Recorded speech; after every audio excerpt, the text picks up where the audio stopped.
Mga ka-farmers, kumusta? Kumusta po ang ating paghahayupan? Sana po ay maganda at kumikita tayo. Actually, simple lamang po ang paghahayupan.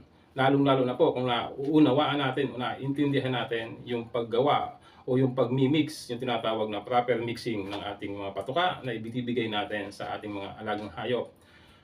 Bakit ko po ito nasabi? Na dapat ay maayos o maganda o tama ang mixing ng ating ginagawang feeds. Kailangan po yan dahil dapat po ay tama yung protina na ibinibigay natin. Depende po kasi yan sa klase ng manok o sa edad ng manok. Tulad po ng sisiw, ibang protina po. Mataas na protina ang dapat nating mahalo o lumabas doon sa hinahalo nating feeds para sa kanila, which is 25%. Dapat hindi bumaba doon. Kung sa broiler grower naman, o yung sa patabain natin mga manok, yung pang meat production, intended for meat production, ay 20% protein naman ang dapat na lumabas doon sa minimix nating mga materyales sa ginagawa natin feeds. Kung layer naman ang ating ginagawa para sa ating mga paitlog ng mga manok, ay iba naman pong protina. 17% po ang dapat lumabas naman doon sa lahat ng materyales na minimix natin. Baka po napapatanong kayo, paano ba ito nalalaman? Ganito po yan, kaya tapusin niyo pong panoorin ang video ito. Napakasimple po. Una po, ay dapat ma-categorize natin yung mga materyales na available sa ating area, sa ating paligid, o yung mga materyales na hinahalo ninyo. Kasi hindi po pwedeng kung ano lang yung available sa inyo, yun ang pinaghahalo-halo natin. Dapat pong ma-categorize nyo yan. Paano po ba ang pag-categorize niyan? Ibigyan ko po kayo ng example. Kung ibibigay ko sa inyo, ay ito yung materyales na ginagamit ko na. Yung category A, na tinatawag po, ayan po yung source of carbohydrates, yung ibang fats. Ayan. Yung category B naman, yan naman po ang source ng high protein, high fats, vitamins, and mineral. Kasi po, ang feeds na maganda, yung tinatawag na high quality feeds, dapat po may 5 components yan.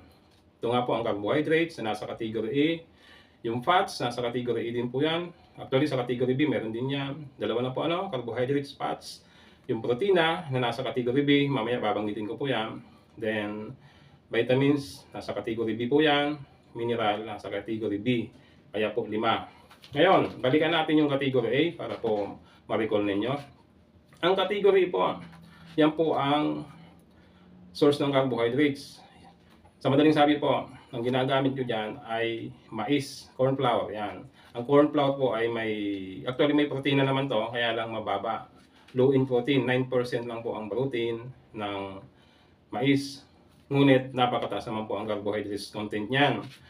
Then number 2, cassava roots, yung cassava flour. Yan. Na may 6.42% na protein. Napakababa po, di ba? Kasi nga po, sabi ko, sa category A, high in carbohydrates but low in protein. Yan. 6.42% ang protina niya, but mataas ang carbohydrates niya. Then, ang rice bran o darak, yung D1, yung pino po ito. Yan pong tatlong yan, yung darak po may 9.50% ang protein yan. Ulitin ko po, mais 9% ang protein, then ang cassava flour o cassava root meal na tinatawag ay 6.42% na protein. Then ang rice bran o ang darak, yung D1, yung pino po ito, na may 9.50% na protein. Napakababa po ng mga protina nila, halos hindi nga umabot ng 10%. Ngunit yung tatlong yan ay napakagandang ginagamit as a source of carbohydrates. Ngayon, nabanggit ko na po ang tatlong ito, yan po ang source ng carbohydrates. Sa 5 components po, andun na yung carbohydrates. Puntahan naman po natin yung category B. Ito po naman yung source ng high quality protein o high protein, high fats, vitamins, and mineral. Andi dito po yan sa category B. Ano naman po itong mga category B? Ang mga materyales. Ulitin ko po, ito ay mga ginagamit ko. Hindi ako babanggit dito ng hindi ko pag ginamit o hindi ko napag-aralan. Una na po dyan, sa high protein but low in carbohydrates naman, kabaliktaran. O sa category A, high in carbohydrates, low naman sa protina. Ito naman sa category B, low sa protina, low sa carbohydrates but high in protina, vitamins, mineral, at saka yung fats. Unahin ko na po dyan. BSFL o yung Black Soldier Fly Larvae. Yan. Madali pong alagaan ito. May separate video naman po ako kung paano ang pag-aalaga at pagpapadami niyan. Ang Black Soldier Fly Larvae po, yung flower na po ito yung napatuyo na natin, dinagiling, naging powderized, ay may 50% protein, 50 na protina, at 35% na fats, napakataas po. Mataas ng protina, mataas pa ang fats, but almost wala naman itong carbohydrates. Yan po ang Black Soldier Fly Larvae. Number 2, malunggay o yung Moringa oleifera leaf flower, yung pinulbos na powderized ng malunggay leaves. Ayan, na may 31.50% na protein, napakataas po, di ba? And fats, actually nasa 15% fats po ata yan. I'm not sure, pero basta mahigit 10% ang fats ng ng malunggay leaf flower. Yan. But napakataas ang protein content niya na may 31.50%. Then, ang malunggay po ay kumpleto sa vitamina and mineral. Kaya po, napakaganda po yan. Kaya po, nasa category B siya kasi ang taas ng protina niya, andun din yung vitamina at ng mineral. Number 3 ginagamit ko dyan ay ang kasaba leaf flower, yung dahon ho ng kasaba. Ang iba tinatapon lamang ito. Lahat po yan may separate video naman kung paano pinaprocess yan. Ang kasaba leaf flower naman po ay may 21% na protina. Vitamins and mineral, nandiyan po yan. Basta po mga dahon-dahon, vitamins and mineral in high protein po yan. Then, number 4 ay ang Madre de Agua. Yan. May mga video ako nito kung paano ito tinatanim, kung anong itsura ng halamang ito. Madre de Agua po ay may 18.21% naman na protein yan. Fats, meron siya. Vitamins and mineral, mataas po siya. Then, Alsola. Ito po yung aquatic fern. Yung sa tubig po ito, tawag ito, nabubuhay. Yan, Alsola na may 20.60% naman ang protein na yan. Vitamins and mineral ay nandiyan po yan. Meaning, kung ang category B ay high protein but low in carbohydrates, high protein, vitamins and mineral, kumplito yan, but napakababa ng carbohydrates. Sa category A naman, high in carbohydrates but low in vitamins and mineral, actually halos wala ang mga nasa category A. Ngayon, para po ma-combine natin ito, kung mapalabas natin yung quality feeds niya, paghahaluin po natin ito. Sa madaling sabi po, maghahalo tayo, ay huwag puro category A o huwag puro na category B. Kailangan at least dalawa doon sa bawat category, pagbabanggain po natin yan. At kukumputin po natin kung ilang percent ng protina ang lalabas. Na may separate video naman po ako niyan. I-comment nyo lamang dito kung gusto nyo malaman kung paano pag-compute niyan, paano makita yung protina ng mga hinahalo nating niyan, materyales. Napakadali lang pong computin yan. Based doon sa mga ratio, sa mga timbang na napaghalo-halo na natin, lalabas po doon ang eksaktong protina na kailangan o ginagawa natin para doon sa pangangailangan ng ating mga alagang manok. Sabi ko nga, ang sisiw, iba ang protina niyan, 25% ang kailangan. Yung broiler grower naman, yung patabain nating manok ay 20% protein. Yung sa layer hens, yung mga paitlogin nating manok ay 17% na protein. Kaya po, dapat ma-compute natin yun para maihalo natin yung tamang ratio ng bawat sangkap. Example, sa category A, available sa atin yung mais.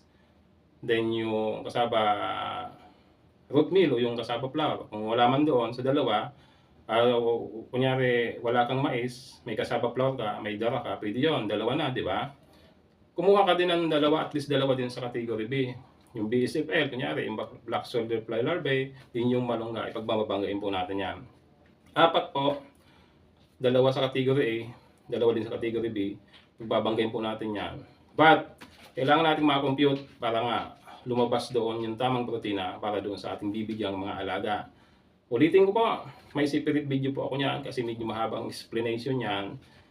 Kung gusto niyo po, mag-comment lamang dito at ibibigay ko sa inyo yung tamang calculation niya, computation niya kung paano. Yan. Lahat po yan, starter feeds, yung sa CCO, broiler grower feeds, layer feeds, lahat po yan may computation po tayo niyan. Ayun, kung kailangan nyo na talagang ayaw mag-compute ninyo, kailangan nyo na ng ratio o ng mga timbang sa mga sangkap na yon, message lang kayo at bibigyan ko kayo ng link niyan para po sundan nyo na lamang kung anong available doon na materyales sa makikita nyo yung video. Okay? Sabi ko nga, ulitin ko, huwag paghalo-haluin kung ano lamang ang available na materyales sa inyo. Hindi po yan papasok doon sa 5 components, which is carbohydrates, fats, vitamins, protein, and mineral. Kailangan natin pagbanggain yun. Kukuha tayo sa source of carbohydrates, kukuha tayo sa source of protein, vitamins, mineral, and fats. Kailangan magbangga sila. Hindi pwedeng ang hinahalo natin lahat doon sa category B. Wala pong carbohydrates yan. Lalong-lalo na po kung category A lamang ang haluin natin, hindi wala pong protein na yan, walang vitamins, walang mineral, walang fats. Okay, may nagtanong sa akin yan, Sir, bakit yung lulo namin? Ang binibigay niya lang tuwing hapon, mais. Yung bilog-bilog na mais, hindi pa nagiling yun, yung katatanggal lang sa tawag yan. Yung pinatuyong mais, bakit ang tataba nila? Okay, ganito lang po explanation yan mga ka-farmers. Kung mais po, ang binibigay nyo lamang tuwing hapon, tuwing umaga sa inyong mga alaga. Pero kung ito ay gala, tataba talaga yan. Alam niyo kung bakit? Ang manok po, alam nila ang pangangailangan ng katawan nila. Maghapon pong maghahanap yan ng mga dahon-dahon, nagtutuka yan kung ano-ano, ng mga nagkakahig-kahig dun, may bulati dun, tutukain nila. Source po yun ng fats, yung bulati and protein. Mga dahon-dahon naman, source ng vitamins and mineral. O di meron na silang 4 na components yung binibigay ng lolo ninyo na mais, source of carbohydrates, di 5. Kaya po tumataba, yung tataba talaga dahil kumplito po yung 5 components. Yan po ang nasa page. Pag kumplito yung 5 components, i-guarantee, lalaki ng maganda, lulusog ng maganda, lalaki ng madali ang inyong mga alagang manok. Yan po yan. Pero po pag nakakulong ang inyong mga manok na wala nang natutukang mga dahon-dahon yan, try nyo, subukan nyo na mais lang ang ipapatukan ninyo. Bansot po yan, hindi yan lalaki. Ang tagal-tagal, ilang buwan na po, ganun pa rin ang laki nun kasi hindi nga kumpleto ang kanilang nutrients na nakukuha doon sa binibigay nyo lamang na pagkain nila. Yan, napaka-important nito mga ka-farmers, mga kaibigan, yung 5 components. Ulitin ko first, carbohydrates, which is source, ang pinanggagalingan niyan ay mais, kasama oatmeal, then yung darak. Second, fats, yan. Actually, may supplement ako niyan nilalagay sa sa aking feed formulation. Nilalagyan ko yan ng corn flour para sigurado tayong kumpleto yung fats niya. Then, number 3, protein, na pinanggagalingan nga yan, yung mga high protein ingredients, yung black soldier fly larvae, malunggay, cassava leaves, madre de agua, sola, yan. Then, vitamins and mineral, na nandoon din po yan sa mga nabanggit ko, tulad ng BCFL, yung black soldier fly larvae, malunggay, cassava leaves, azola, madre de agua. Basta po mga dahon-dahon, mga leafy things, yan po ay source ng vitamins and mineral. Otherwise, ang mga protina ay mataas yan. Okay, ganun lang po kasimple. Dapat po makategorize natin ang mga materyales na available sa atin. Huwag lang po tayo halo ng halo kasi walang mangyayari po noon. Hindi po sapat yon para mapuno o makumplito yung nutrients na kailangan ng ating mga alagang hayop. Kaya napaka-importante pong makategorize natin yan. Napaka-importanting marunong tayong maghalo ng feeds na ginagawa natin. Para hindi na po tayo bili ng bili, kung available naman yung mga nabanggit kong materyales, gawin na lang po natin. Ulitin ko po, kung gusto ng feed formulation, comment lang dito, bibigyan ko po kayo. Sana po ay nabigyan ko na naman kayo ng very simple, ngunit napaka-epektibong idea sa ating paghahayupan, lalong-lalo na po sa pagmamanokan. Ito po ang inyong lingkod, John Bubi Seriola ng AB Amazing Vlog. Thank you so much po pala sa mga sumusuporta sa akin, walang sawang sumusuporta sa aking YouTube channel. Kung hindi po dahil sa inyo, wala po ang aking YouTube. Nananatili pong matatag. Thank you so much po. Maraming salamat po. Walang kamatayang pagpapasalamat po sa inyong lahat. Maligayang paghahayupan po sa inyong lahat. God bless you all. Lighten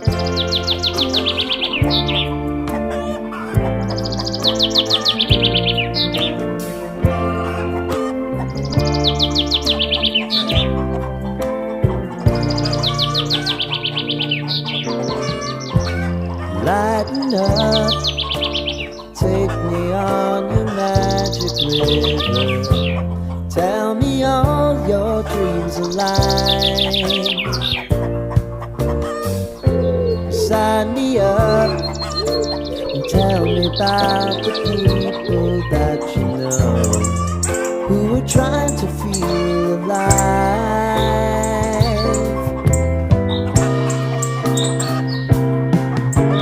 Life can get hard, so honey, if you need to cry, just come share my pillow and rain, rain, go away.